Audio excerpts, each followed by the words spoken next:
You know, you could just stand up in front of the room and it'd be easier. I could.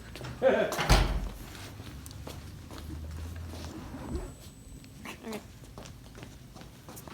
One topic that I believe should be brought up more than it does is the opioid epidemic that America faces.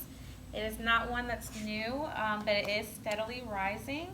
It originally began to rise more in the 90s and has evoluted up to the 2000s up till now.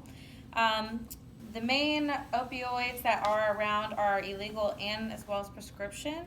Oxycontin, hydrocodone, Vicodin, codeine, morphine. The illegal substances would be heroin and other man-made ones such as fentanyl. The rapid increase of the use of prescription and non-prescription opioid drugs in the U.S. Is ongoing. It does go up now until the current day. Healthcare providers began to prescribe them, and unfortunately it did become an addiction problem. Most people depend on them now instead of using them for health care.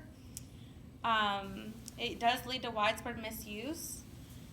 They do lead to overdose as well as newborn deficiencies. The babies come out with withdrawal symptoms, and many people even use them while they are pregnant. It is dangerous, and it's dangerous to the newborn baby as well. There's more than 42,000 deaths a year. 40% of those overdoses do involve prescription opioids. 3 out of 5 drug overdose deaths are because of opioid addiction at this point. It is 5 times a higher death rate than it was in 1999, which is a significant amount. One thing that we do try to do to prevent the opioid addiction at this point is more government funding.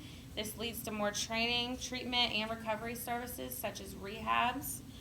It does better pain management options. Some people don't even have to pay for that at this point. Big things that lead from opioid addiction would be diseases that are transferable. And one of the government funds is that they do syringe funding, where you can get free syringes and you can turn them in as well, so many people don't have to reuse them. Counseling is something big too that we do have. Many people can go and talk to someone. They can find alternatives other than using the prescription medicines.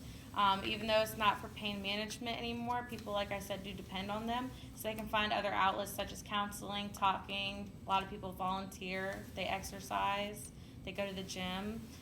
We do try to do other things at this point besides the prescriptions from the doctors. They try to lead other outlets before they do the prescriptions. This is something that's ongoing, but there is many things now to help prevent that.